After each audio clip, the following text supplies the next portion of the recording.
Are you hiring? With Indeed, you can post a job in minutes, set up screener questions, then zero in on your short list of qualified candidates using an online dashboard. Get started today at Indeed.com/podcast. That's Indeed.com/podcast. Well, Junior, what is the phrase your generation likes to spew so often, living your best life? Yeah. We are living our best life on this Friday morning. Golic and Wingo on ESPN Radio, presented by Progressive Insurance. All phone guests will join us on the Shell Pennzoil Performance Line. And you're saying to yourself, why are Golic and Wingo living their best life? Because we're doing a show Friday morning from a golf course, live from the Northern Trust at Ridgewood Country Club in Paramus, New Jersey, the first stop on the PGA Tour's FedEx Cup playoff swings. It is a beautiful Friday morning here in Paramus, New Jersey, and we are here and not in a studio. Yeah, listen, it's fantastic. The weather was great yesterday. It's supposed to be great all weekend for the first stop in the FedEx Cup playoffs. Again, 1 of 4. Day 2 here, 4 players at 5 under. Phil's at 3 under. Tiger is even par, and I think about 13 players at 4 under. So good tournament going on. But we got week 3 in the preseason coming up of the NFL. The dress rehearsal, as they say. We almost saw a couple of injuries last night and a whole slate of games for tonight and tomorrow. I'm just looking forward to the sun's coming up right now. I'm popping the top soon here. We need it. We're not on TV today. Get a couple of beers on the set. No one can see. I'll get a little bit of a tan working here. Life's going to be good, man. You talk about living your best life, Trey. Let's get ready to do it. Am I right, dog? We're not on TV, but we are on a PGA Tour golf course. And? Shirt stays on. Hey, does it? Shirt stays on. It's like a safe space over here. We're a little bit roped off here. We're all sitting on couches, laying down. It's nice, man. Hard pass. This is great. Hard pass on that. So glad you're with us. Again, as we said, it's week 3 of the preseason in the NFL, which is the dress rehearsal time for your starters. It started last night in the game between the Eagles and the Browns, and as Golic said, it will continue all weekend long, and that means it's time to talk about what it means to get that preseason game in. We're delighted to be joined now on the Shell Pennzoil Performance Line by Texans head coach Bill O'Brien, who joins us on that line. Get triple action protection for optimal engine performance with Shell V-Power Nitro Plus Premium Gasoline. That is the greatest read in the history of radio. Bill O'Brien, welcome in this morning. How are you, my friend? I'm doing well. How you guys doing? Doing well. Well, we're doing good, and Bill, the sort of the circumstances of last night's game leads into that age-old question: how much do you feel like playing your starters in what is the final dress rehearsal with some of the injury scares that we saw last night for Cleveland and the Browns, and Philadelphia, rather? There's definitely a fine line between trying to find the healthiest team possible for you, and also trying to develop the team for the what I call the callousness of the season. And so I think that's something that we always talk about as a staff here. But in the end, we feel like our guys that are healthy enough to play in this game need to play some snaps. I think it's important to play some full speed snaps before we open the season. But there is a fine line between hey, you want, obviously your healthy team, but you have to develop your team for a 16-game journey, and I think that's what we're all trying to find, that balance. As far as how much you play your guys in each preseason game, how much of that is predicated on something that the players did want and got was the fact of OTA starting a little bit later and only one padded practice, no two-a-days anymore with pads, so you only get those starters and everybody for one padded practice. How does that go into the thought process of how much are they going to play in games? Yeah, that's a big part of it. I mean, these guys, when they come to training camp, they haven't been in full pads since the end of the season. Now, for certain teams, that's different. For teams that went all the way or went far in the playoffs, or teams that finished the season, right around New Year's Day. I mean, it's a little bit different. We finished our season, obviously early January, and so our guys hadn't been in pads in a long time. So I think it's important for us to, and in that regard, Mike, you're behind in the running game on both sides of the ball. You're behind in tackling. You're behind in some of the things that you need to be able to do to be a successful team. So, we feel like it's something that's important for us to try to play our guys in some of these games to make sure that, like I said before, they're ready for the journey of the season.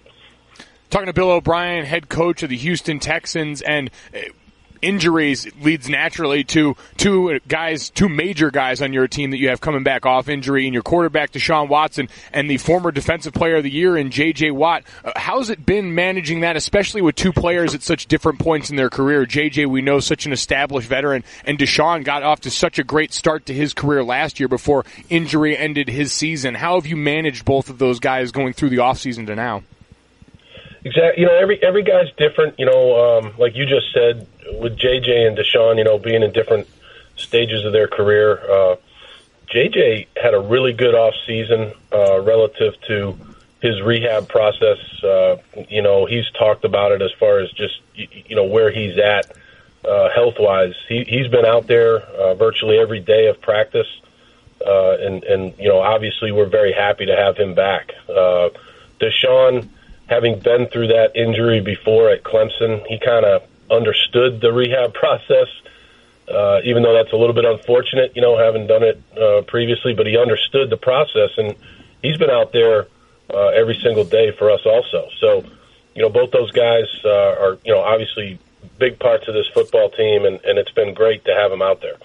Well, listen, as we're talking to Bill O'Brien, head coach of the Houston Texans, what is the plan for Deshaun? Are we going to see the full Deshaun Watson experience? Because he was electric in that rookie year before, unfortunately, in practice, really suffering that injury without anybody really hitting him. So is there anything that you've seen so far that will limit Deshaun in any way, shape, or form from week one forward?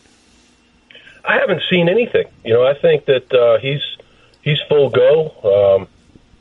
I think he's playing well. He tries to get better every single day. That's the attitude that he has, and I think that's obviously for a young player, that's a great attitude. He has a phrase that he uses about trying to get 1% better every day, and so I think he's on track. Look, there are certain things that we're going to do relative to now his overall knowledge of the offense. I think he's way ahead of where he was naturally, just like any rookie. From a knowledge standpoint, he's way ahead of where he was this time last year. So, we're able to do a little bit more with our offense, and he's had a good preseason. So, we're excited about him. Coach, stick with that offense just because we hear so much now about the trickle up from college. You're certainly familiar with the college ranks, your time at Penn State. Is there anything, or if at all, you can get into of what you've incorporated or what you did different when Deshaun took over under center as opposed to Tom Savage last year? Yeah, I think it's a great question. I think that basically what we try to do here is especially with a guy like Deshaun, is to look at what he did in college. He was very successful with so many of the things that they did at Clemson. They did a great job offensively when he was there at Clemson. And I think it's important, Mike, to make sure that these guys are comfortable with what you're doing. Like, don't try to, put them in a situation where you're forcing them to do things that maybe isn't something that they're real comfortable doing. And so I think as he's grown up in football, whether it's high school, college, and now in the pros, there's certain things that he loves to do. And so we try to incorporate those things and keep our foundation of what we believe in offensively, to be balanced, to be good situationally, to play smart, but to make sure that we're doing things that suit his skill set and the skill sets of the guys around him. That's what we've really tried to do. Talking to Bill O'Brien, head coach of the Houston Texans. They are playing Saturday against the Los Angeles Rams out in L.A., and I think for any former player who has a microphone in their hand, the frustration we are going through with the new helmet rule has to be so magnified by you guys who are actually having to deal with it, coaching it or doing it in practical application on the field. How do you go about that, Coach, with your players, since it's tough to really go live with all of that stuff outside of looking at film that the league is showing you about what is acceptable and what is not acceptable? I think we've all put a lot of thought into this as coaches, and I have a couple things on this that, just for me personally, I'm pretty passionate about. I just think the league has some, 32 really passionate coaches, guys that really care about the game. And I don't want to speak for other coaches, but I can tell you, like, the guys that I've spoken to, which are many, we don't teach tackling or blocking with your head down. We all teach, seeing what you hit and and tackling and blocking in the proper way. So I think, over time, the rule will work itself out, just like the rule, of the incidental contact rule in the secondary, or some of the pass interference rules that have been put into place over the years. This rule will work itself out, but we all teach the proper way to tackle. We there were guys that sent out tapes that we showed our team. We show our team every day. We work different drills every day that show our team the proper way to do things. And I think all of us as coaches do that. And so I think the league really should just continue to involve the coaches in these decisions. And that's all I ever say is, let's get in a room with the officials and 32 coaches, and let's figure out how we want to let the officials officiate the game, let the players play the game, and let the coaches coach the game. I think that's what's really important, and we're all trying to get that done. Yeah, we're talking to Bill O'Brien, head coach of the Texans. Bill, we've seen some of those things already where it looked like they were perfect form tackles and they were called penalties. But again, those things do seem to work out in the regular season. We had Mike Pereira on earlier this week. He says that rule will probably be amended going forward. Listen, everybody is all excited about the Cleveland Browns from what they're seeing on Hard Knocks and what Baker Mayfield has done and how Jarvis Landry has spiced things up. Your team has lived through this experience. So having been on Hard Knocks a couple of years ago, what would you say were the takeaways that you as a football coach took away from the television experience of basically everything on display, including way too much of Vince Wilfork in those shirtless overalls? But that's a separate story entirely. But from a football perspective, what would you tell people if a head coach says, hey, my team's going to be on Hard Knocks, what should I expect? So, Trey, there's two separate conversations here. Number one, I always start off by telling people that the people that produce Hard Knocks, that direct Hard Knocks, are awesome. I mean, they do a great job. They are professional. They work really well with the coaches and the general managers, and they just do a great job. But at the end of the day, Hard Knocks is a brutal show for the coaches. The cameras are in every meeting.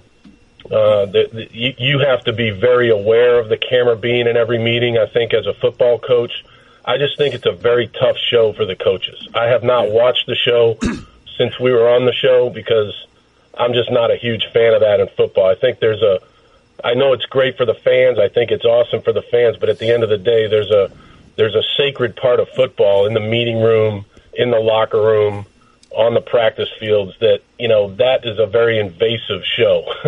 Yeah. And so I always tell guys, people that call me about the show, the people that produce it do a great job, but it's tough. It's tough, and as a coach, you got so many things on your plate, and now you add that to your plate.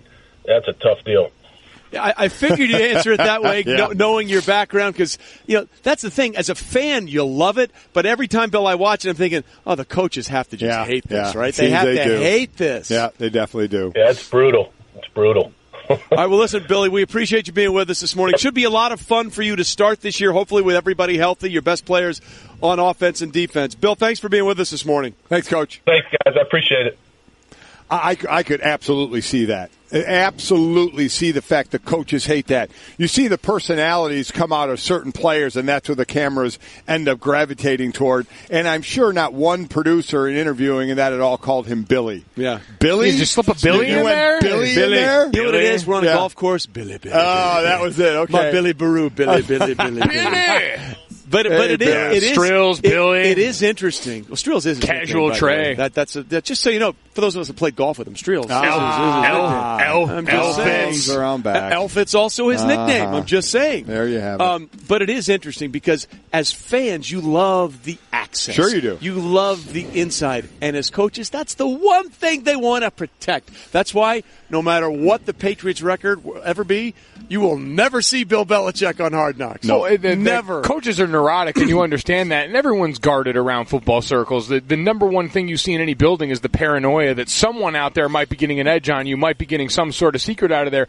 I think on the other side, though, as much as I probably wouldn't like to have cameras in my face all the time in that kind of setting because you're so focused on it, I think there's a valuable service that it provides for the guys in the league because you get a more of an understanding watching as a fan. We've seen so much today has been that disconnect. People saying, well, what's the difference between getting hurt in the end of the preseason as opposed to week 1? Which is insane. But there are gaps in knowledge that people that don't have the experience of being out there can't always fully appreciate. And I think Hard Knocks kind of provides that because you see a window into this is what these guys are dealing with, not just in the facility, but their family life at home, how that impacts them, how certain aspects that you just can't get unless you're up close and right in it to really appreciate. And I think there's something valuable in that for the guys on the inside, for fans all of a sudden look and say, all right, I understand a little bit more. Listen, all I can say is I think back to my Philly days in that locker room and how much fun.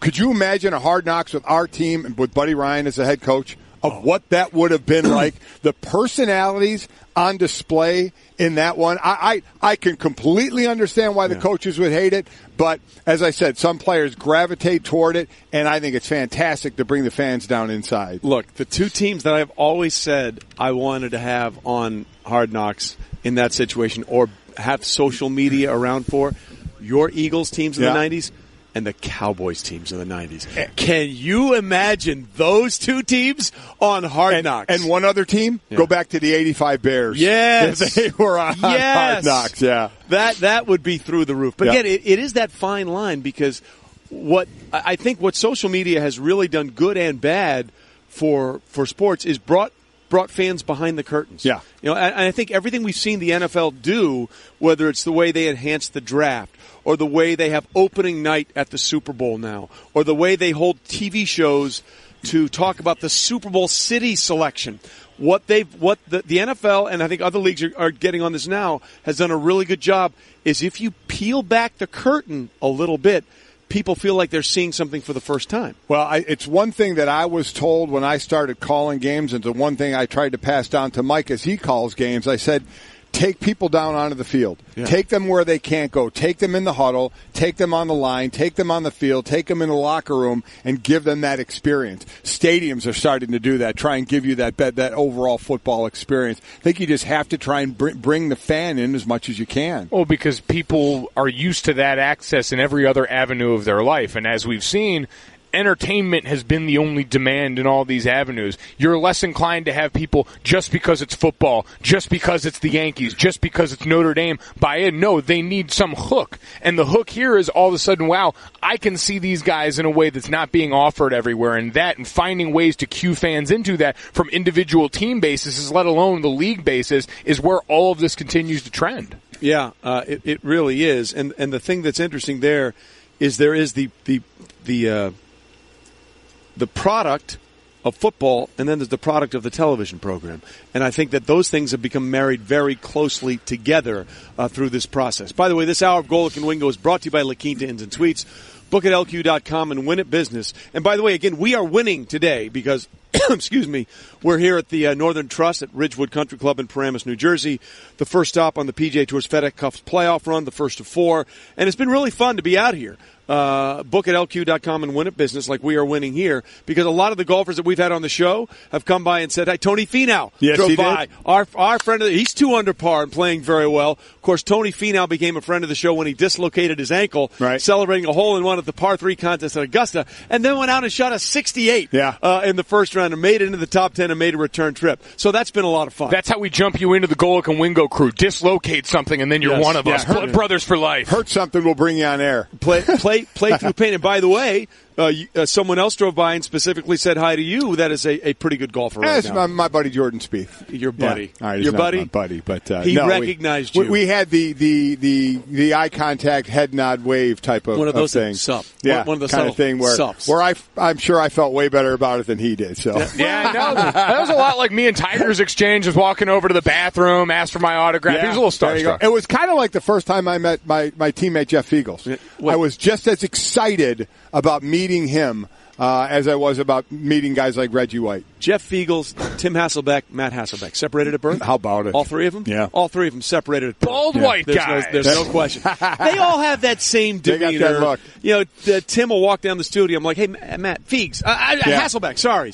And who played the longest out of all those guys? Fiegs. Punters. Yeah. Punters always win. Punters and kickers. I'm sure Fiegs is a good golfer, right? He's a great golfer. By the way, he's already laid out a bet for you. Here we go. Put you in your place. Man, Fiegels and Jay Feely, because all they do is stand around and kick. They play more golf than everybody. Time. There we go. Golic and Wingo, presented by 1-800-Flowers.com. And yes, Jeff Fiegels is standing right over there. Surprise your friend or loved one today with a bouquet from 1-800-Flowers.com. When you order a dozen multicolored roses for only $29.99, you get another dozen roses absolutely free. Go to 1-800-Flowers.com/ESPN. All right, coming up, what's it like to hold a press conference when you can't say the one thing that you know and everybody wants to know, but you can't say it because it's not time to say it because of some rules? We'll get to that and someone who has lived through that, Mike, after this. When it comes to hiring, you don't have time to waste. You need help getting to your short list of qualified candidates fast. That's why you need Indeed.com. Post a job in minutes, set up screener questions, then zero in on qualified candidates using an intuitive online dashboard. And when you need to hire fast, accelerate your results with sponsored jobs. New users can try for free at Indeed.com/podcast. That's Indeed.com/podcast. Terms, conditions, and quality standards apply.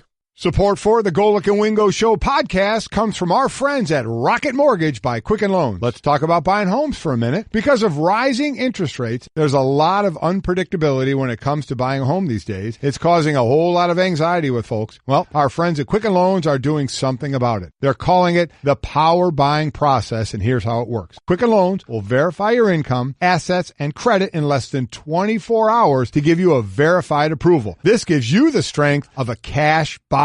Then once you're verified, you qualify for their all-new exclusive Rate Shield approval. First, they lock your rate for up to 90 days while you shop. Now here's the best part. If rates go up, your rate stays the same. But if rates go down, your rate also drops. You win either way. It's the kind of thinking you'd expect from America's largest mortgage lender. To get started, go to rocketmortgage.com/Golic. Rate Shield approval only valid on certain 30-year purchase transactions. Additional conditions or exclusions may apply. Based on Quicken Loans data in comparison to public data record. Equal housing lender. Licensed in all 50 states. NMLSconsumeraccess.org number 3030. And, of course, we come back with the Caddyshack theme. That makes all the sense in the world. Glad you're with us on a beautiful Friday morning. Golic and Wingo, presented by Progressive Insurance. Our phone guest will join us on the Shell Pennzoil Performance Line. We'll get to that in just a minute.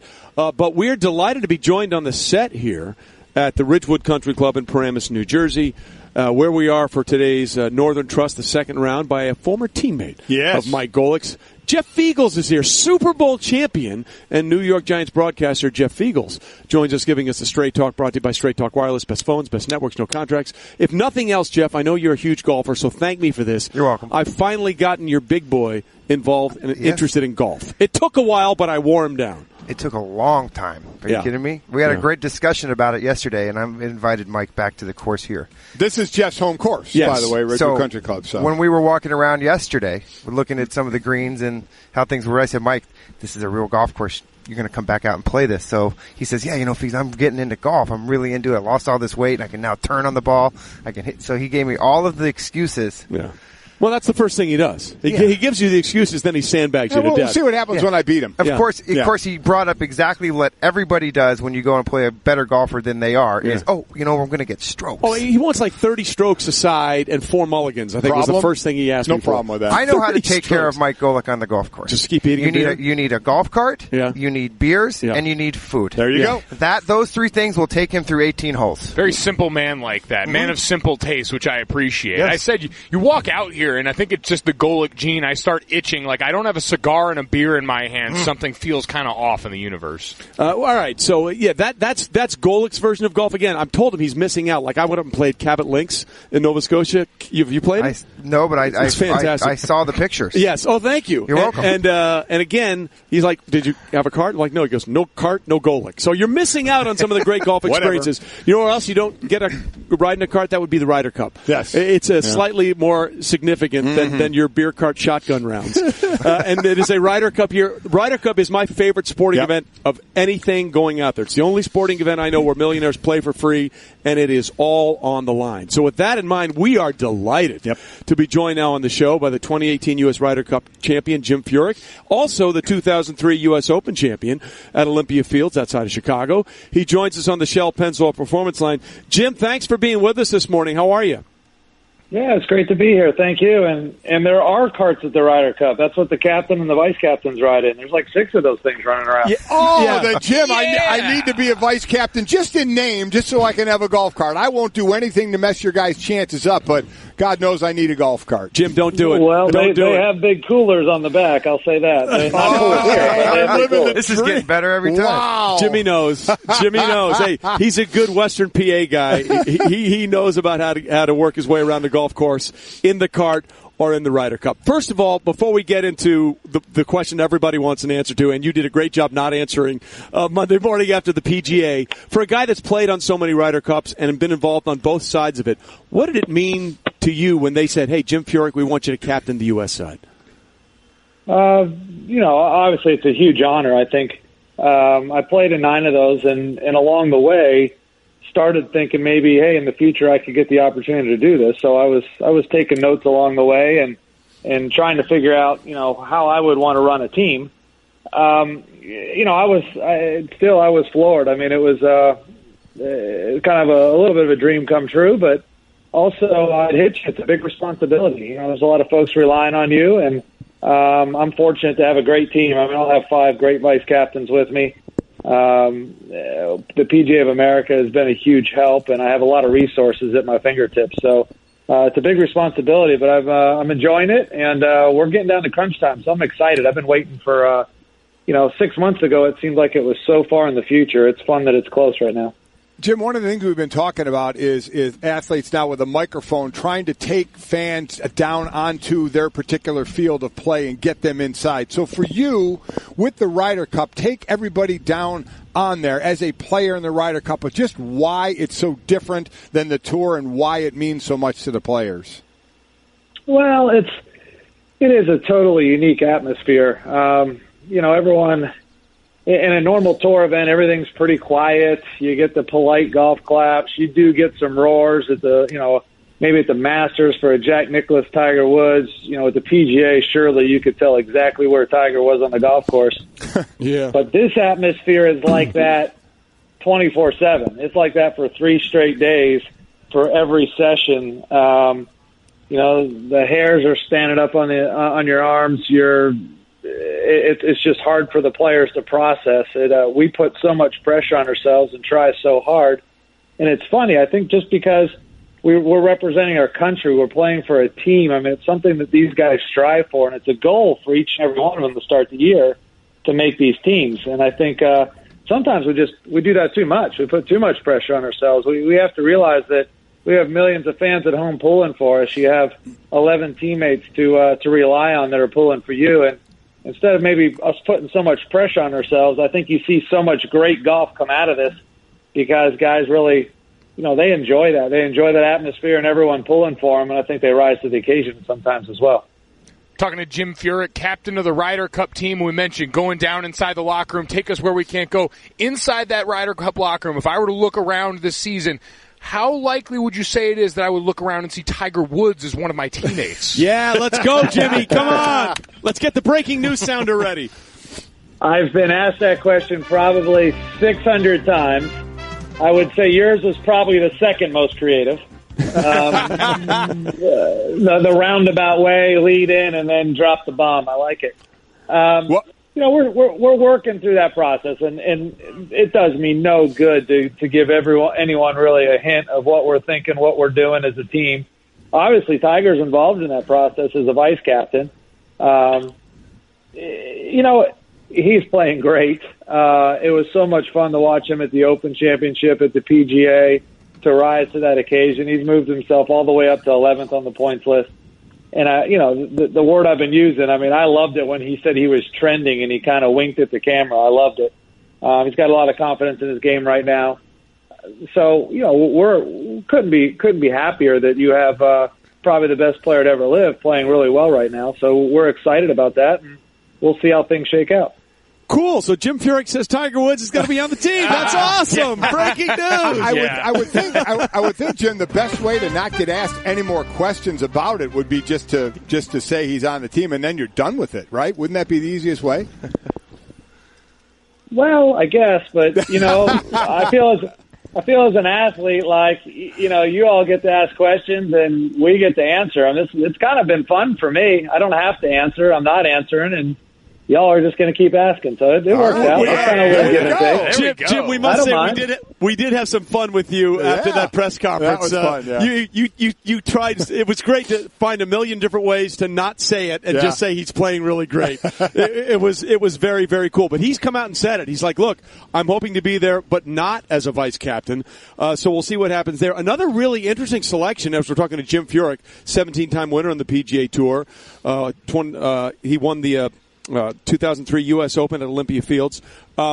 And actually shot a 58 as well on PGA Tour at the Travelers a few years ago. One guy that I think might be a really interesting case study for the Ryder Cup would be Tony Finau. And you got to see that second round at the PGA Championship at Belle Reve on Saturday when he shot a 4-under, and he didn't have a single par on the front side. He started with 5 straight birdies and then had a triple, 2 more birdies and a bogey on his way to a 32. It was absolutely phenomenal. What do you think of a guy like Tony Finau, who, as you saw, can score in bunches, and in match play, that can be a huge weapon? Yeah, he's explosive. I'm amazed at how, he's a big, strong, athletic kid. Had some Division I basketball scholarship offers. I'm amazed at how far the guy hits it, and I see guys hit it, fly it over 300 yards all the time. But he's explosive. He has a lot of power. He's a great, great kid. He really is a good human being as well, which is probably most important when you're talking about Tony. No question. And it's definitely in the mix. He's had a good year. And someone that we have our eye on. We have some big events now. The guys are right now, as you said, they're in Paramus. They're playing in Northern Trust. We go to Deutsche Bank in Boston next week, and we have to make 3 picks. We have an event in Philadelphia, the BMW, and we make our 4th pick. So, right now I'm in kind of close contact with the vice captains. We have a little text chain going. We chat every day. Some of them are playing. Some of them are playing, and you have Tiger, you have Phil, Phil playing. Actually, I saw Lefty went out. He's 2 under through 2 this morning, tied for the lead, right as we got on the phone. So we've got a number of guys playing in the field that we're looking at. I think, safe to say, you look at like the top 20 on the Ryder Cup's points list, and then you. From there, hot guys. Snedeker played a great round last week, 59, wins a golf tournament. I think he was maybe in the 30s or 40s on the Ryder Cup list, but heck, 59 and a win, all of a sudden he's on our radar and we're looking at him. I was, I felt really bad for Brandt that he had to withdraw this week with an injury, but still a guy on our radar. I hope he heals up. I hope he plays well in Boston. I hope he plays well in Philly. So we're looking at everyone and keeping our eyes open, but the captains and I, it's kind of a fun time of the year and a fun process, and it's good to see different perspectives, I guess. Everyone's kind of got a different look on this thing, and the 4 of us, the 5 of us, the 6 of us kind of have to put our heads together. Well, Jim, we appreciate you being with us this morning. And, of course, we know you're also keeping your eye on the Pittsburgh Steelers. Grew up in Western Pennsylvania. Avid Steelers fan. Hopefully we'll get that Le'Veon Bell contract worked out for you. And he'll be in and ready to roll in 2018. Hey, who gave me the Charlie Brown comment with the wah, wah, wah, wah, wah? That would have been Mike Golic. Oh, no, that was me. That was Mike Golic. That was me. Golic, I've always been a big fan, but I don't know now. I'm kind of... There you go. Stick with the guys that know golf, Jimmy. Stick with the guys that know golf. All right, Jim, we appreciate you being with us. I liked it. Thanks, Jim. And thanks for breaking the news about Tiger making the squad. Appreciate that. Thanks, Furyk. Jim Furyk. That's great. By the way, the other thing about Jim Furyk, people always talk about his swing. Whenever he hits a good shot, have you ever noticed he squints with one eye? Like that ball's going in the hole. He stares it down with that one eye. Right. Tony Finau, by the way, 15th right now on the list. Phil Mickelson is 10. Tiger Woods is 11th after the top 8, who are obviously guaranteed a spot. We did have our fun with Jim. Absolutely. No doubt. And he was a good sport about it. Great dude. And every time I cover the Open or the U.S. Open, we'd always talk Pittsburgh Steelers stuff as we're walking down the fairways in the practice rounds. Really, really great dude. And he'll do a great job. He'll pick the right people. Golic and Wingo live today from New Jersey for the Giants-Jets matchup, brought to you by Grainger. Coming up, what's the latest on Odell Beckham Jr. and the Giants? We'll tell you next on Golic and Wingo, ESPN Radio. I just saved hundreds of dollars by switching to Geico. I should have done this years ago. Disclaimer, traveling back in time is physically impossible unless you know how to build a functioning time machine. Then by all means, travel 25 years back in time, switch your car insurance to Geico. You could save a bunch of money. While you're there, please prevent your younger self from wearing that sleeveless tuxedo t-shirt, parachute pants, and glitter high tops to your senior prom. And at long last, rectify this horrible crime against nature. Geico is absolved of all liability if you destroy the fabric of time and space. Geico. 15 minutes could save you 15% or more. Yeah, love it. We are the pettiest show in America. We're also the least professional. 8:49. If you were looking for when it would go off the rails and everyone would just start forgetting to put their headsets back on, producers wandering around, dads eating a sandwich. The fact that we made it to almost the last hour, remarkable. Yeah, really is. Sports Center brought to you by Dell. Dell Small Business Technology Advisors know there's nothing small about your business. That's why we offer one-on-one partnership, reliable business PCs with Intel Core processors to help you get business done. Call 877-BY-DELL. That's 877-BY-DELL. All right, Golic and Wingo here with you as we are live from the Ridgewood Country Club in Paramus, New Jersey, as part of the FedEx Cup playoffs on the PGA Tour. The first stop, the Northern Trust. Mike Golic Jr., Trey Wingo here with you, and Jeff Fiegel. Yes. Longtime teammate of yours, Super Bowl champion, 22 years in the league. It all runs this. Yeah. Again, 22, I don't care what position you play, Punter. 22 years in the league. Pretty impressive. We spent a number of years together in Philadelphia. Our kids then I was, when I started first radio work in Arizona, I lived right across the street from Jeff and Michelle. Right across the street? Sorry, pettiest show in America. Had to do it. And all our kids all got to know one another as Jeff continued to keep on playing decade after decade in the NFL. So, and this is your country club. Are you the best golfer here? No. You're not? I'm one. No. You told me that yesterday you were. Well, I would, yeah. I'm not going to tell anybody else that. But I am not. Well, he just did, so. And here's the problem. As we get older, we think we can still hang with the younger generation. Man. And so you come out and you play in these club championships, and these 20-year-old kids that come out here and just they have no fear. No fear. So they'll get over us as 50-year-olds, speaking for myself, we'll get over something and we fear that it's going to go too long, or we're going to hit it in the sand again or in the water, and it's very difficult to compete with the young guys. But that's okay. I still like to compete. I like to play golf, and of course this is a beautiful venue where it's really a lot of fun to have the golfers out here and watch them hit shots. Trey, I know you're a big golfer. Watch them hit shots from areas where we would. Right. And how they execute the shot. Much better than we do. And the sound that it makes is totally different. There really is no sound. It's just click. Like that. I'll tell you a great story about that. As you guys know, I was up playing golf with Brandel Chambly last week, and he was warming up for the 2000 U.S. Open at Pebble. And he felt like he was hitting the ball as well as he's ever hit it. He's like, I have a chance to win the U.S. Open this week. And then his buddy, who's a longtime golfer, was standing behind him, and he tapped him on the shoulder and said, you need to turn around and watch the guy to your left, because he's putting on the greatest show in the history of golf on the range. It was Tiger Woods.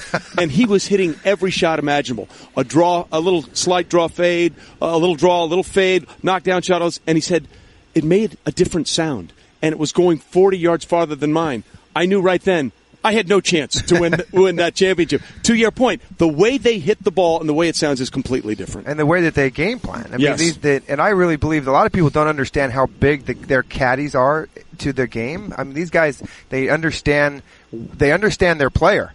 They understand his psychology. They understand how to not get in his head or how to get in his head when they're out in certain areas. And so some guys want to be macho when the caddy has to calm them down.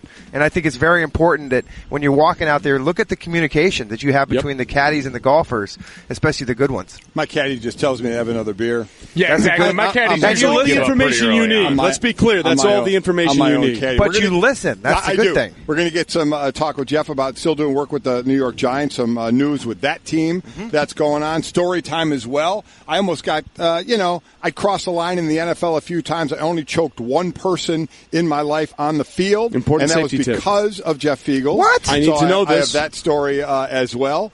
And then, obviously, Mike knew Jeff when he was a little kid, so we have little kid stories. I was going to say, you want to talk about fearless. I learned a very important thing about myself at an early age because of Jeff Fiegel. I think it involves a car battery, if I'm not mistaken. Story too. We're going to go there. We'll get to all of that. All right. And I'm told that there's a bet for the golf course that he needs to tell me about. All right. We'll get into all the important stuff. That on a Friday morning. We're on a golf course. Really, whatever. Just listen to stuff. Are you hiring? With Indeed, you can post a job in minutes, set up screener questions, then zero in on your short list of qualified candidates using an online dashboard. Get started today at Indeed.com/podcast. That's Indeed.com/podcast. Oh, what a Friday morning it is. Glad you're with us. Golic and Wingo on ESPN Radio and ESPN Radio. Live from the Northern Trust at the Ridgewood Country Club in Paramus, New Jersey. The first stop on the FedEx Cup playoffs on the PGA Tour, the first of 4 stops. It is a beautiful Friday morning. The chill in the air has been replaced by a blazing ball of sun and fire in the sky. Mike Golic Jr., Trey Wingo here with you, and delighted to have on as our special guest, Super Bowl champion and a part of the Giants broadcast team, Giants, Jeff Fiegels. Longtime punter, 22 years in the league. Suffered through many years as a teammate with Mike Golic as well, and there's some stories we'll get into there. Oh, yeah. Some good ones. Yeah, there's some good stories through the years, as they say, from us playing together to all staying close and having all the kids. And there's one actually between all the kids. Jeff has 4: CJ, Blake, Trevor, and Zach. There's one athlete left, and that's Zach. Yeah, Zach last man standing. Is a sophomore. He's the punter. Shocking for the U in Miami. So doing very well down there. He hasn't got to put the turnover chain on yet. Yeah. But he'll get there. He also got to stand on the sideline last year for most of the Notre Dame game because you guys weren't punting a whole lot. Yeah. I wasn't going to bring that up, Mikey. I was not. There's not enough time in this show to go over that. We are the pettiest show in America, so you know that was coming out. And apparently, he tried his best to harm all of your children, Jeff Fiegels did. He did. We'll get into that story as well. Yeah. And apparently, he's very generous when it comes to bets on the golf course. We will also get into all of that because there's a lot on the meat on that bone, but let's start, as we always do, with what's trending. This is important. And it's important that you guys recognize just what Braves rookie Ronald Acuna Jr. is doing it. Braves played the Marlins and met for the first time since August 15th when Marlins starter Jose Urena plunked Acuna on the first and only pitch after he got kicked out and then was suspended 6 games for that. So what do they say? Revenge is best served cold, or when the other team has to suffer your revenge for what you did to him. Acuna Jr. hit a 432-foot home run in the 3rd inning, his 21st of the year, and Mike is 10th this month. It is absolutely incredible. The 5th 20-year-old in baseball history to hit at least 10 home runs in a calendar month, joining 3 Hall of Famers and a future Hall of Famer, and Mel Ott, Frank Robinson, Willie Mays, and Mike Trout. Oh, by the way, he hit that homer in the 3rd. In the 6th inning, he got hit by a pitch. Now, wasn't on purpose there because it was a 4th pitch of the at-bat, so that one wasn't on purpose. But still, this guy's got to be like, wait a minute, we play the Marlins tonight. How do you what do you do not on purpose? You never. Well, that one wasn't. I mean, the last is there time a rule it was, that the 4th pitch can't be on purpose? That's what I'm saying. No, I don't think it was. You're really going to sneak it in there on that 4th pitch? Like, all right, I got him to relax now. The lap meet is everybody's open. quiet now. Nobody knows. I got the first pitch. I guess it's less obvious, than the first pitch of the game. Best way to say it. Also, it was an 0-2 count at that point, so probably. It wasn't on purpose. But this kid is just a monster. He's unbelievable with what he's doing. Yeah, 7 home runs in the past 7 games. Remember, that streak was preserved because he was hit by that pitch in the at-bat, so it allowed him to go forward. But he's tied right now for the the second longest home run streak versus a single opponent in Braves history.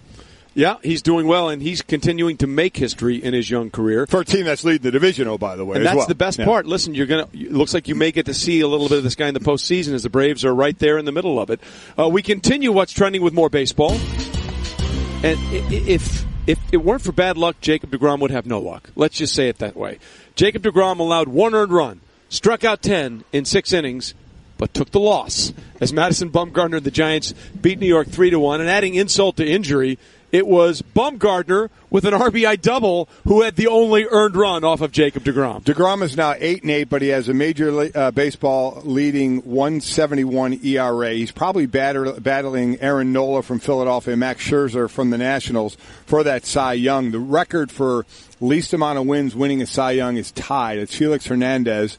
who did it a few years ago, with 13 wins. And in 2010, Fernando Valenzuela did it in a strike-shortened year. That was in 2010. Hernandez is 1981 for Fernando Valenzuela's in that strike-shortened year. So really, yeah, I know. The old man. For Valenzuela, remember, he'd look up right before the pitch and stuff. Really, the lefty that didn't have the greatest body in the world as an athlete, but he certainly got it done. But that 171 ERA, so Jeff, let's put it in punting terms. The ERA is a monster stat for, obviously, the pitchers. What stat would you say a punter is most proud of that makes a punter look the best? Is this the time when everybody turns the show off and leaves or goes to the bathroom? Can I take a guess? Yes. It's net, right? It's net average. Thank you. It's not the average of the punt. It's net average. It's your net average. Up until probably 5-6 years ago, probably even longer than that, but there was nobody ever had a 40-yard net average coming into the season. Explain what a net average is. So a net average, I kick at 50, they return at 10 yards, it's a net of 40. Okay. So in punting terms, the 171 ERA, you want to have a 40-yard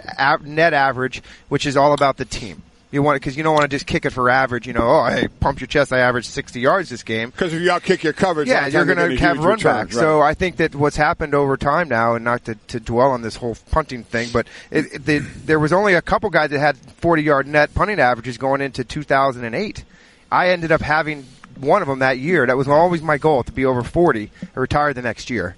Now, good job. Half the league has them over 40. Oh, they do. And I think the biggest difference as well, and you sit there and joke about talking about punting, but we're talking about position change, or field change, is there's no more coffin corner. You were the king of that. It's a dying art. It is. Now they all do that. The Aussie rules kick, which, by the way, I will tell you, I know why they do it. It's just so effective. Yeah. It's an easy kick. It's, the Australian rule guys, that's how they pass the football in their own little league. And these guys come in and they can just put it where they want to. If I knew how to do that kick when I was playing, oh my goodness! So your son punting? Did you try and teach him the coffin corner? I didn't teach him it. He just does the regular Australian. But you can do a little directional with that Australian rules kick.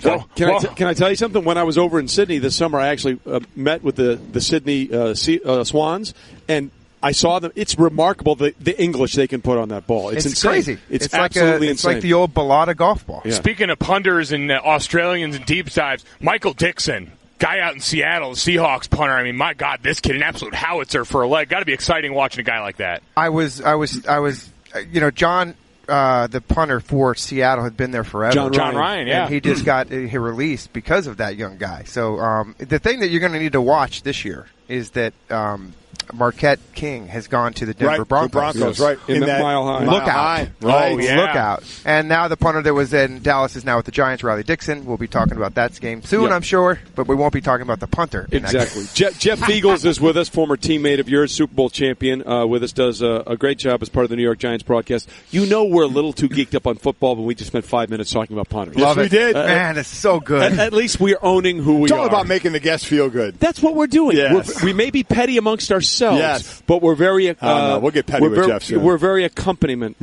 when it comes to our guests. All right, we finish up what's trending. This is important with Tiger Woods listen, at least he's consistent. Shot a 71 in his opening round right here at the Northern Trust. It was the 12th time in 15 tournaments this year on tour in which he failed to break par in the first round. Yeah, well, 4 players started the day at the lead going in today at 5 under, then 13 at 4 under, so plenty doing well. We had heard Jim Furyk even told us Phil Mickelson, who started this day 3 under, and the first 2 holes, 2 birdies, he was 5 under. I'm not sure where he is right now, but this is when he's 7 under now is Phil Mickelson, really having himself a day. So we'll see where Tiger can jump into it, as Phil and Tiger both trying to be captain's pick for the Ryder Cup, with Jim Furyk making that decision pretty soon. Yeah, he already made the decision. He told us. Yeah, he didn't really tell us. On your show, of all things. That's amazing. You got to read between the lines with Jimmy. That's what I found out, is you're going to schmooze him a little bit. You get him right there. But once he's ready to go, and he just opened up like a delicate flower for us. It was a lovely interview.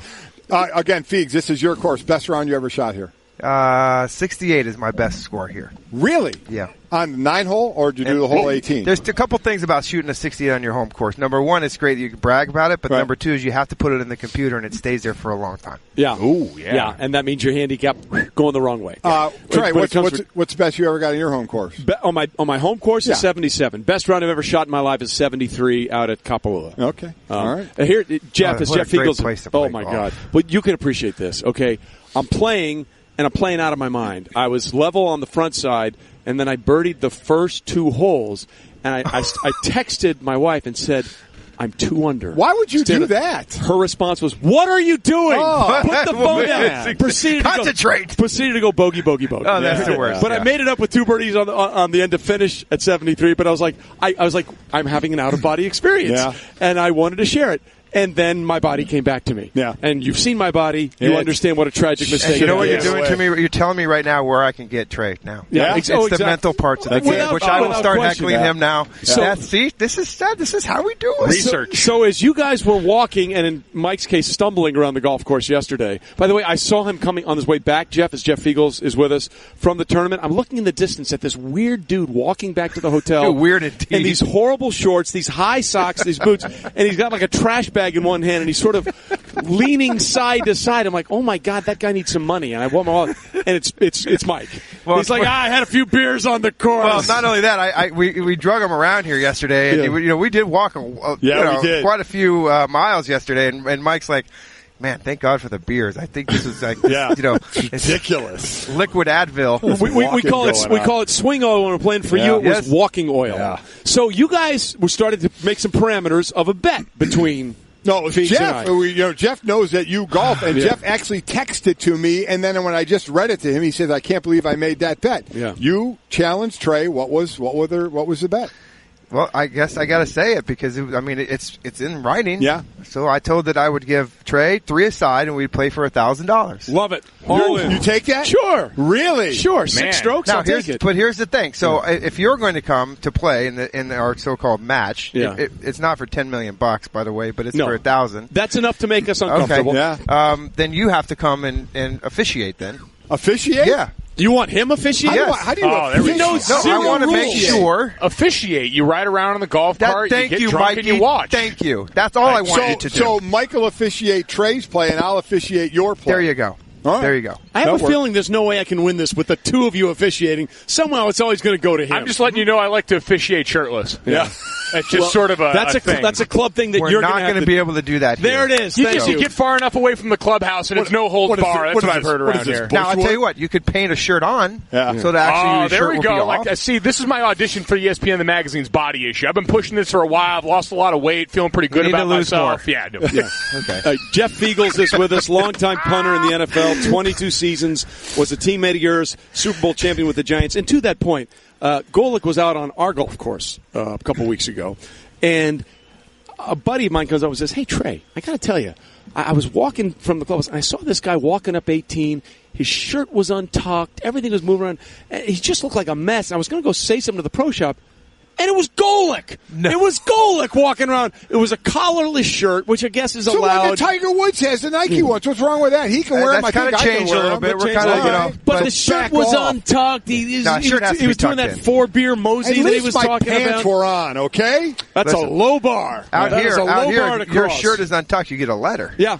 We get a letter at our place, too. I got the letter on his behalf. It wasn't even my guest. Yeah, that's true. I swear we're going to get into some Giant talk here. But no, this is better. But so the one time in my life, and I did get close to crossing the line a few times on the football field because I wasn't the greatest athlete in the world. But one thing I did is I stick up for my teammates, and I choked a guy one time on the field, and it was because of Jeff. Yes. And this is a good thing. So it was a good thing. So if he got arrested for assault, you would be aiding and abetting? Is that what it was? No, I would completely say I have no idea who this is. So Jeff was out on the field punting, obviously, and it was a pretty good return by the other team. So some guy was blocking Jeff. And as the play was ending, now I'm on the defense getting ready to come in, so I'm going to be coming on the field anyway. So as the play is starting to end, I'm starting to jog on the field, and I see this player taking a little extracurricular with Jeff while he's blocking him. He keeps blocking and keeps blocking and keeps blocking him and drives him into the ground. So I'm running on the field where the ball is, and I veered off. And people had to be going, where the hell is he going? I'm in a full... You're the cavalry, like the bullpen baseball fight. Sprint for this guy that just did that to Jeff. That's a good friend. I hit him off of him. I had the guy on the ground. I had both hands on his throat. I swear to you, I was strangling him. Thank you, Mike. And just cussing him out. Thank you. Thank you so much. And then they pulled me off. I thought, I probably shouldn't have done that, but it felt really good at the time. Yeah, it looked good, too. Could you imagine the full-on investigation that would be going on right now if you were choking a player in the middle of an NFL game? Literally choking Mikey, him. that was so long ago. They only had 3 cameras then. Yeah. Now they have like 20. And plus, they weren't flagging anybody for anything back then. By the way, it's amazing that, of all things, he's on television now because standard def did him no favors, and now we're in high def with Mike really Golic. doesn't do him any favor. Jeff Feagles is with us. I got to ask you because punters always and kickers get this reputation of whatever, you're on the team, but you're not really a football player. Sure. And that's not true because anything you do on the team contributes to the team's success. But there was a few years ago when the Rams were playing in Seattle, and Johnny Hekker was a very good athlete, has thrown a couple of touchdown passes, made some great plays and passes in his career to beat that one time. I think it was way deep in their own territory, and they threw that pass to keep the drive alive, and they beat Seattle.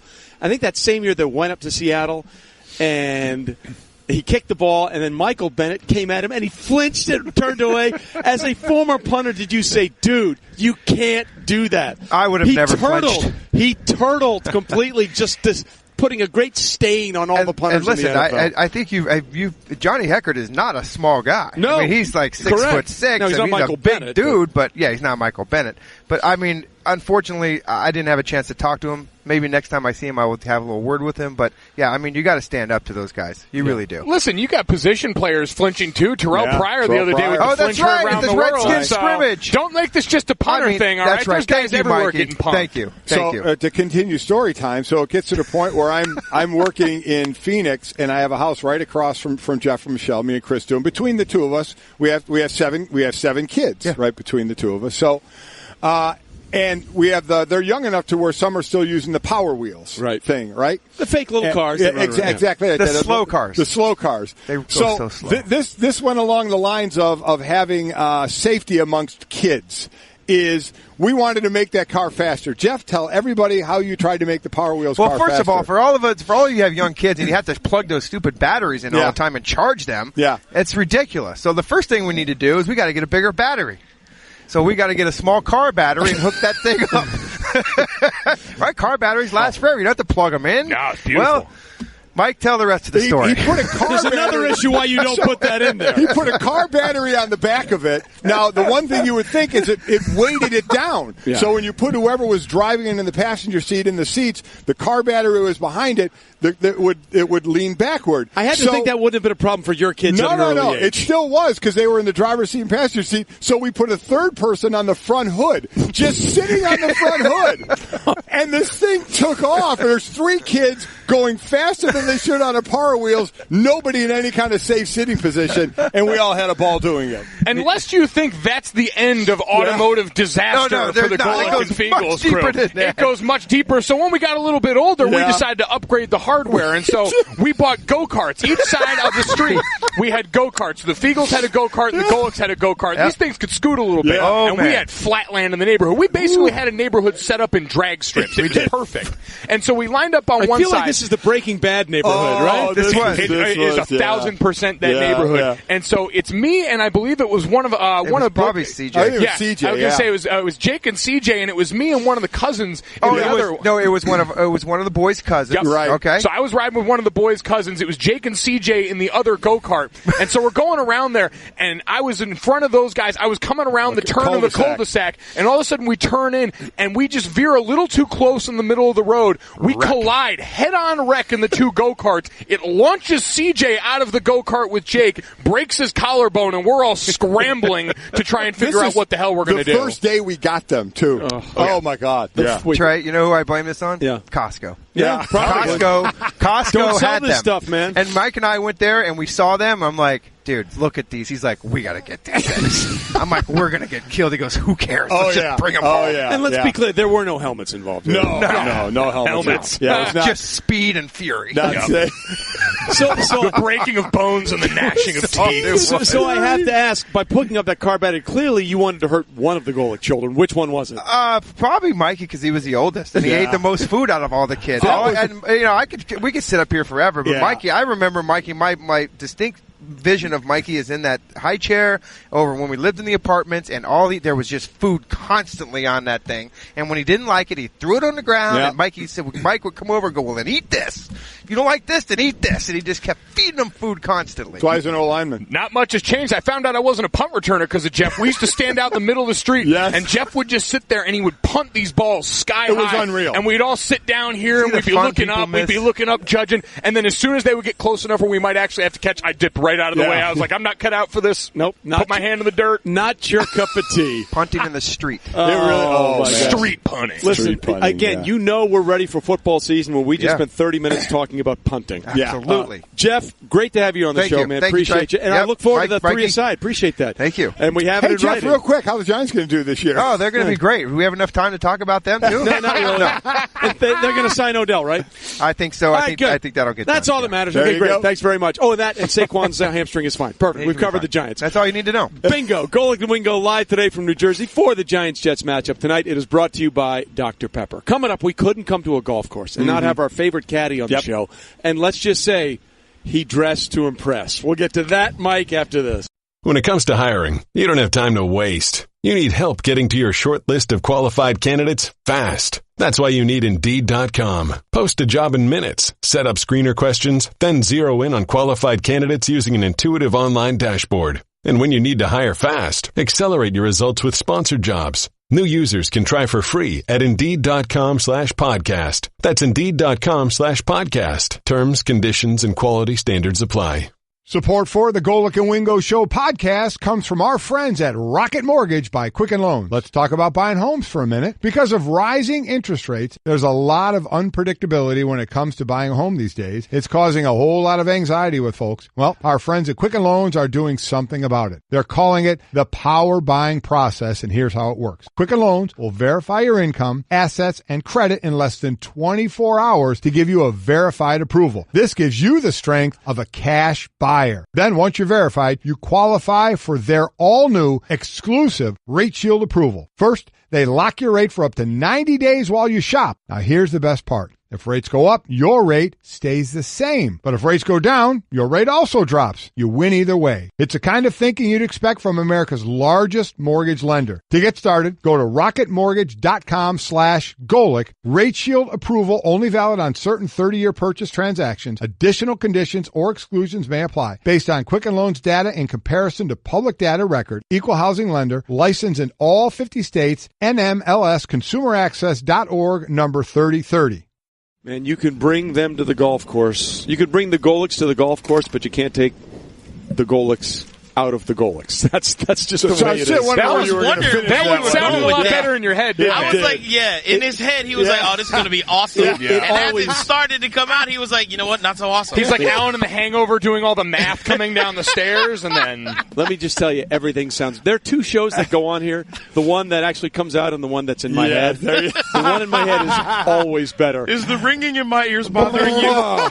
Glad you're with us. Golic and Wingo on ESPN Radio, live from the Northern Trust at the Ridgewood Country Club in Paramus, New Jersey. The first of the FedEx Cup playoffs on the PGA Tour were presented by Progressive Insurance. All phone guests join us on the Shell Pennzoil Performance Line. And that disembodied voice you are hearing on the radio is none other than Michael Collins from the Maddie and the Caddie podcast, joining us on the set, giving us the Straight Talk, brought to you by Straight Talk Wireless, best phones, best networks, no contracts. Collins also, of course, one of our great... I'm in a straight jacket. Yes, our great PGA Tour and golf analyst. And by the way, I wish we were on TV, because right now, he's a former caddy. He has got the coveralls on. I got the jumpsuit. Got the jumpsuit on, and maybe more importantly, we should explain, you have the yellow bucket hat in memory of Jared Lyle. I'm going to be wearing this today throughout the day because these are just released by Titleist. And earlier in the week, Titleist gave yellow bucket hats or baseball caps as well to all their staff players. And just if you want to wear them and do a little something for Jared Lyle, the PGA Tour pro who passed away of cancer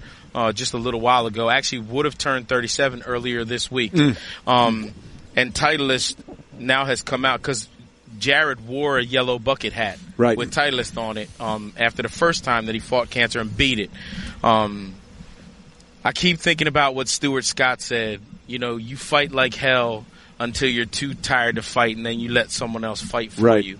And Jared just got a little bit tired, so we got to fight for him. And Titleist is donating every single cent made from the sale of these hats to Jared's family. That's fantastic. Wow. That's awesome. That's awesome. That's our fight for Jared. Yeah. And I must say, for those that don't know, Jared Lyle, he was not one of the bigger names on tour. Nah. He didn't have a ton of wins, but it is amazing to me how many players in golf, how many people in golf really just can't stop saying how many great things about Jared Lyle. That's how small of a family that we are out here, is everyone knows everyone. And, he was one of the most friendly, fun guys to be around, was very self-deprecating.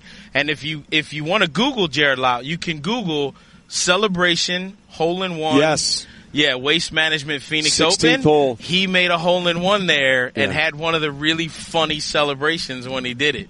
Because he was a big guy. Yes, he was. So it wasn't like he was going to be running around. No. Yeah. So he did a kind of in-place celebration, which was awesome. God knows everybody was celebrating all the time on that hole. Well, so that hole, you don't have. thing. We don't care where you hit it. We're going to celebrate. Yeah. So looking to this tournament now, the first of 4 for the FedEx Cup playoffs. Yep. So it goes 125 here, then down to 100, then I think 70, and 5 guys aren't here this week, so there's no substitutes. So 120. Okay, so how do players play this tournament different than the regular tour, knowing the only way you're getting in the next, if you're in that upper echelon, you got to get within the top 100 now. So does it change your game? Or for the guys, let's say if you're 35th, what you want to do is you want to kick some booty this week so that you can get inside the top 30. Because once you're inside the top 30, you want to stay there because that gets you in the Tour Championship, which gets you into everything. So that's one of the big question marks. Patrick Rogers, who's number 93, he started the week out 93rd, isn't here. His girlfriend's sister or brother is getting married in Scotland, so he pretty much gave up his playoffs to go to a wedding in Scotland. Wow, dude. That's interesting. This isn't wifey. It's girlfriend. That is something. So, wow. How frustrated are you if you're the caddy in that situation, knowing what's on the line? As a caddy, I don't even. Why should I be mad? I'm mad for the caddy because that's his money.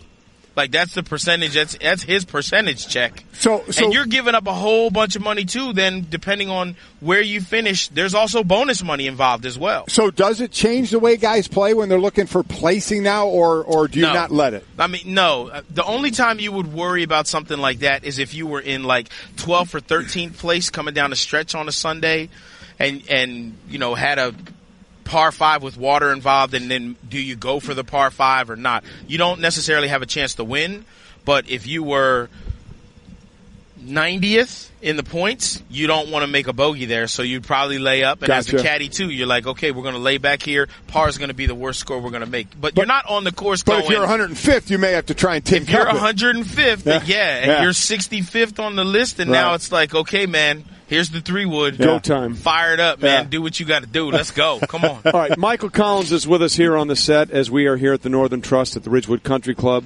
The first stop in the FedEx Cup playoffs on the PGA Tour. So this is all nice and wonderful. We'll see how this plays out. But let's get to the real story here. I know you're that guy.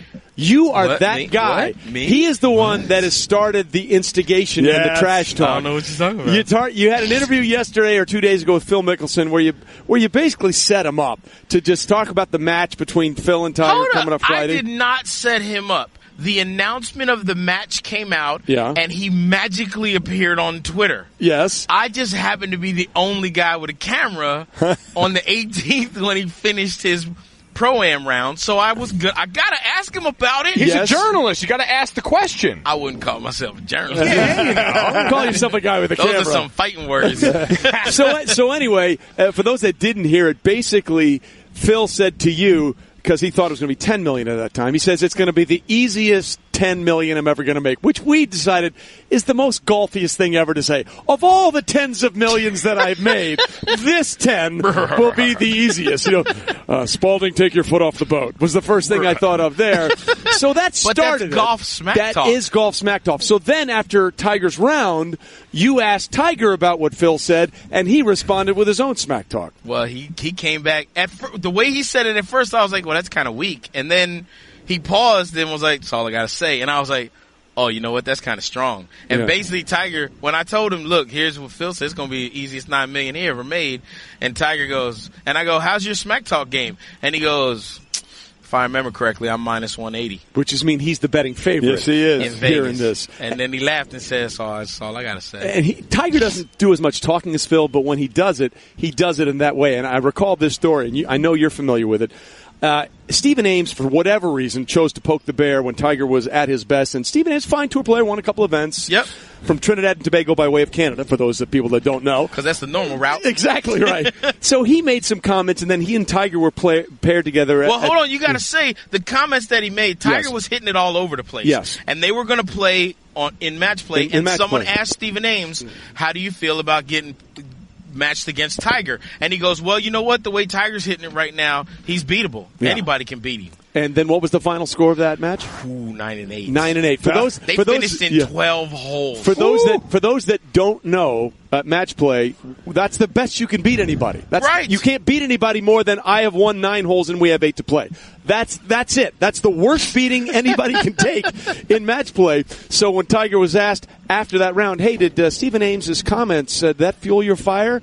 He said, 9-8. That's all I got to say. And that's all he said right there. Now, see, he says that all the small smack talk that he does publicly, when you play him in match play, he will talk to you. Oh, yeah. He'll talk. Michael, I guess that's the thing for me in this. Are we going to get a little bit of that? Because we see all the cameras, everything. There's going to be a lot of focus on these guys. But are we going to see that separation because it's a pay-per-view event where we'll get a little bit of the real from them? There better be. There's going to be, right? There has to be. I hope so. Like, that's what I'm worried about in here is, are we going to get what we're actually looking for in You know what I want? I want some pre-fight. I was going to say fight because Tiger was comparing it to a boxing match. It kind of feels that way, right? So I want some pre-golf match press conferences where you're talking smack ones back and forth. Because here's the problem that I have, and I'll be totally honest. Let's say they're like, okay, $9 million, it's pay-per-view, and it's $29.99. You know who ain't paying that money for me? I ain't paying the. Don't tell me we're growing the game and we're doing this to bring it to the masses, but it's $30. Because it'd be like someone coming to me going, look, man, I know you've never seen cricket before, but it's awesome, and we're going to show you this cricket match. You just got to give me $30. I'll be like, yeah, nah. Nah, I'm not even watching cricket. I got to pay you to watch. Nah, that's all right. So I'm good. One of the things that also that goes on the course that we don't get to see is we had a question out there to our listeners and our viewers is the side bet. What side bet would you have? Right, exactly. But for real, though, yes. With these guys in their practice rounds or whatever, what kind of bets do these guys make amongst themselves? Okay, so there are very well-known, it's called the Tuesday matches. Okay. And they play for some serious money with some pressing and whatnot. And so they'll play the numbers can get up there with a bunch of zeros. What's the most you've heard? The most that I've ever heard has hit 4 zeros. Really? Oh, yeah. Oh, yeah. Where a guy had to say, I'm going to have to give you a check because I don't have that kind of cash on me. Do you take a check? Because what happens, you start pressing and stuff like that. Right. If it was that much money, I'll walk with you to the car. Yeah. You ain't leaving. Like, come on. Open the passenger door. We're going to ride to the ATM together, man. Were you still caddying in 2010? Yeah. Okay. Kevin Streelman. Yeah, you were with Streels. Yeah. Streels. Streels and I won the Kodak Challenge. Yeah. The first year it was out, it was either 2009, and then after Streels. So I was either caddying for Kevin Streelman or Scott Piercy. Okay. Because I walked a practice round with Phil and I think Dustin Johnson, maybe Matt Kuchar, I can't remember, before the 2010 U.S. Open at Pebble. Yeah. There was action on every shot. Oh, yeah. On every shot. And that's what's going to matter when it comes down to it with the match. It's 2 things. One, the side bet action that they got when they are out on the golf course. Right. And I want them to play for something non-monetary. Yes. I did. Yes. Remember, we talked about it before. We did. Yeah. I said to Phil, man, par 3 contest Yep. at the Masters. And he was like, nah, I don't know if we're going to do that. That would be awesome. That would make them more uncomfortable. And we'll get into much more of that with Michael Collins, Maddie, Caddie, and the podcast here with us. And we'll have more with Michael, who I may or may not have called Phil Collins. Yeah, I did. I did. To a studio. And that's the song we played in our outside studio here. I can feel it on the golf course tonight. We will get to all of that, and that's why he's staying around after this. Say words. Ow. Yep, you guessed it. I'm a speed bump, so I've got one job. I slow you down. So imagine how I feel about Geico, who does way more. Like, not only could they save you money on car insurance, but they've been around for over 75 years, giving people fast and friendly claim service. Ow. Plus, they got a nifty mobile app that gives you 24/7 access. Ow. Just doing my job, buddy. Geico. Expect great savings and a whole lot more. I gotta say, no one at this golf course seems upset that I'm fully naked right now. It is really weird. Oh, God. Sports Center brought to you by Sport Clips. Sorry, there's ketchup on the microphone. Do your hair a favor by checking in online and arriving just in time for your Sport Clips MVP haircut experience. While you surround yourself with sports on TV. Great cut, massaging shampoo, and a hot steam towel. Claim your spot today at sportclips.com/check-in. We are just making absolute pigs out of ourselves right now. As we should, because we're here at the Northern Trust at the Ridgewood Country Club in Paramus, New Jersey, presented by Progressive Insurance. All phone guests joined us on the Shell Pennzoil Performance Line. And listen, you knew this was coming, right? We had Jeff Fiegels on. Yeah, we did. We were talking about how guys like him and Jay Feely just stand around, basically don't do anything. I just got a text from Jay Feely. Oh, you did? Oh, yeah. Basically yelling saying, at you? Basically, hey, whatever you'd have to do to tell yourself what is right there. So he's chiming in on the idea that and I always say to Jay, I've never seen a kicker look better in the tightest jersey or golf shirt he's ever worn on a golf course. Yeah. I mean, those shirts and jerseys that Jay wears, they're spray on. They come out of an aerosol can. It's just sun's out, guns out for Jay Field. Very hard for me to take you seriously. I look at you. You have food all over your mouth and over your microphone. Well, it's important to be consistent. We're eating food here from Shake Shack, Luke's Lobster, and Sanducci's. The pizza is unbelievable. Oh, my God. Michael Collins with us still. You just had a lobster roll. What your lobster roll is gone. Pass me a piece of that bacon pizza, man. So Michael, I have to ask because listen, we're here. It's a PGA event. I eat Caddie style. PGA Tour event. I guess that's my question is, when you go around to these, what's the best food fare you ever had at a course? Oh, New Orleans. Oh, really? Yeah. What do we got? Zurich Classic. The Zurich Classic on that Wednesday Pro-Am, they have food on every other hole. Oh, man. Beignets? Beignets and coffee every morning. Mm-hmm. So no matter how good of a night you had on Tuesday night, you're going to be okay. You're absorbed. You're good to somewhat absorbed, yes. Have you ever played the Madison Club out in Palm Desert? And oh, my God. They have something, they call it the 5-pound round at that place. Really? At the 9th hole, they serve you Kobe beef sliders. It is ridiculously good. The burger dogs at the Olympic Club. All burger dogs are very strong. We were talking about Phil Mickelson? Yep. Phil Mickelson came 3 fairways across to get 2. No way. Yes. Did he really? Yes. I respect the heck out of that. Yet, and the guy was like, "Oh, we're not really." And he was like, "Oh, you're not." All right, Phil, we can. I was going to imagine they opened it for him. Yeah, he got 2. 3 to get 2. Gotta love that. Well, if you're going to make that trip across a few fairways, you got to have a roadie, It's going to have to last me for a while. That's exactly right. All right, this bacon is stupid good.